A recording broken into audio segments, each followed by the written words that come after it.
next year, and that's something that we're working on a plot of festivals right now with. I wrote a play, well, not a play, but a screenplay called Thicker, which is about these two brothers, and it's kind of a slice of life where the older brother is kind of a 20-something slacker, and he's not really showing up to work. He's not doing any of the things he should be doing.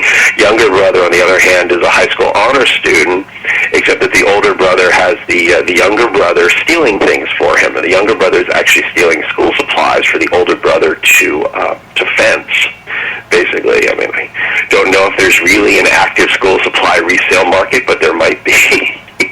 I kind of invented it for this piece, and they're trying to make rent. They use it as a supplement to their income, except that unfortunately selling school supplies doesn't really get you that far. And so the younger brother decides he's got to fix the problem, and he goes out and decides to steal something even bigger. But the problem is that when you steal electronics, for example, people tend to notice.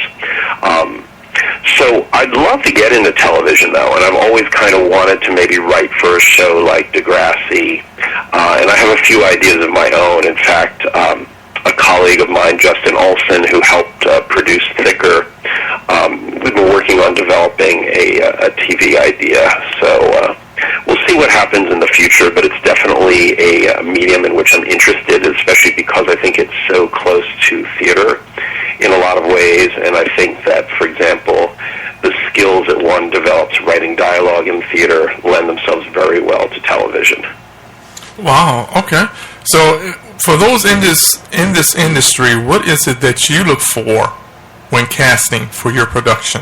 What is it that when you sitting at that table with your other members and you have people coming in nervous sitting in the hallway, what is the first thing that captures your attention before they open up their mouth to make your decision? Okay, I'm going to let them continue on, or you know what, I'm just going to cut them right in the middle of their act. Yeah, you know, it's so challenging to set yourself apart. I wrote the screenplay for another short that's called Straight Eye for the Gay Guy, and with Thicker, we kind of knew who we wanted. We actually had a couple people targeted, and it was sort of, we invited them because they were very good and they had good credits already. But with Straight Eye for the Gay Guy, we actually did a call, and it's an adaptation. The screenplay is adapted from a play of mine, and we were we had a casting director and a wonderful director, and I'm sitting there in the room and I'm watching people, and I am a bit of a resume reader, I have to admit.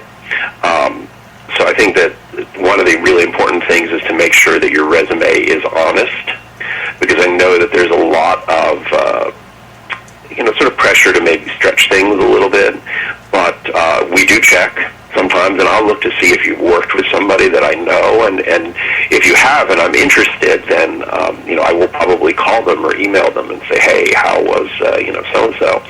But I think for me, there's obviously in film and television, there's a certain question of, do you think they're credible with that look, even before they speak? More than theater, because theater, I think we're less constricted by type. I mean, obviously, you're not going to cast a younger brother who looks twice as old as the brother he's supposed to be younger than. That wouldn't make sense. But I think that we certainly have more flexibility in the theater world, and I think film and television tend to be a little more specific. But I think for me, it's sort of the energy that they bring with them into the room. I want somebody who comes in with a nice, positive, honest energy, and I think that the honesty extends to when they do open up their mouth. If I feel it's a very actory performance, then I'm less interested. I want somebody whose performance feels truthful to me, and whatever that means. And sometimes it's kind of, it when you see it. But I think that's really important as an actor, is not to feel that it's been worked to death and over-rehearsed and it's a very by-rote performance. I want to see you discover something. And I think the big thing is when you do start opening your mouth is if we give you a direction, can you take it?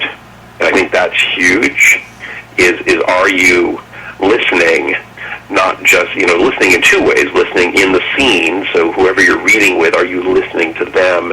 And then when we talk to you, are you listening, or are you kind of doing yourself again? Wow.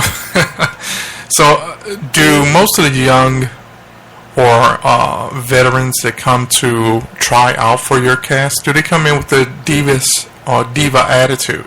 And how did you handle it?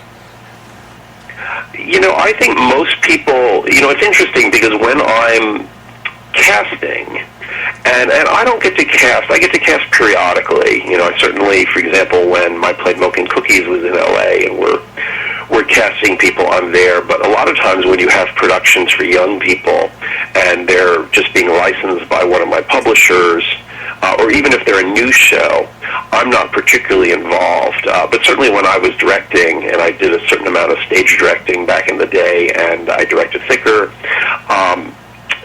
I think that people, certainly real professionals, are mostly very nice.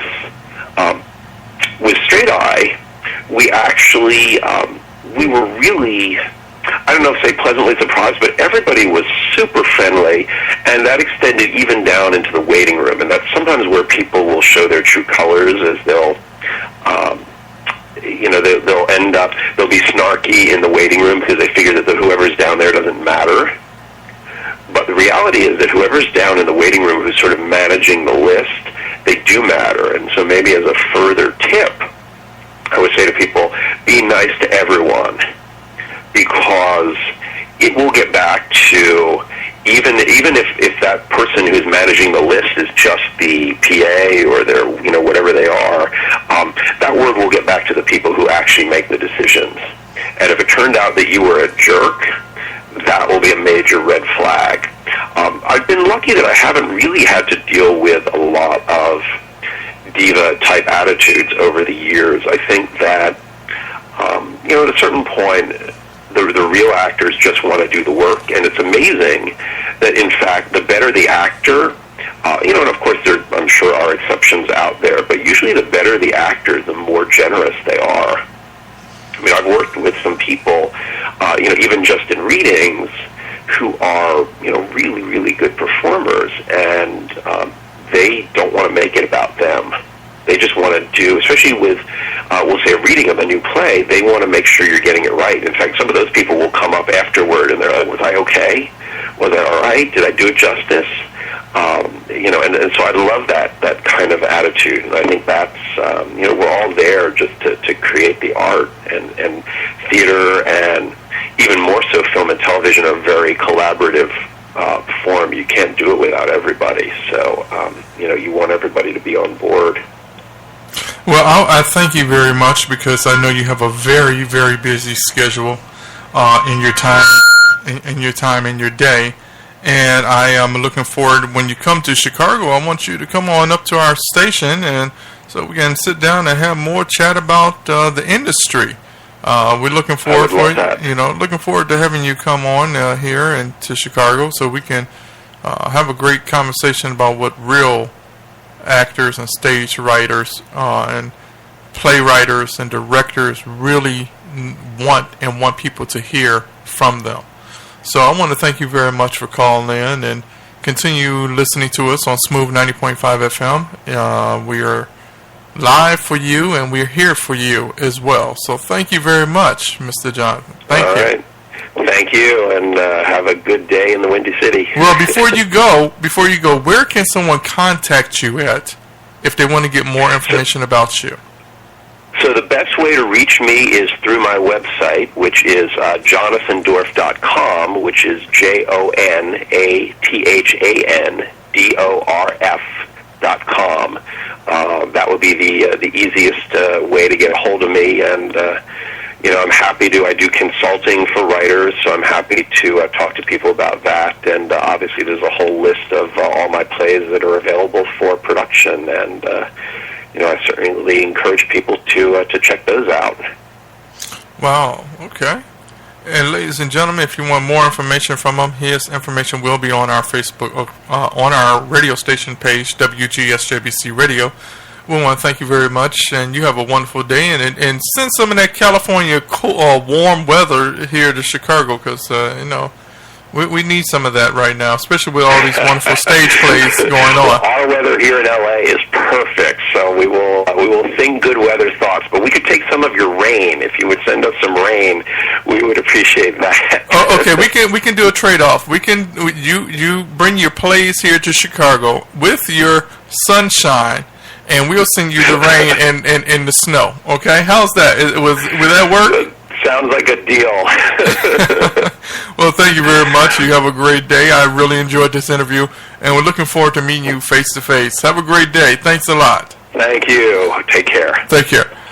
Smooth 90.5 FM WGSJBC Radio. We're live as always on Smooth 90.5 FM. Back to jazz.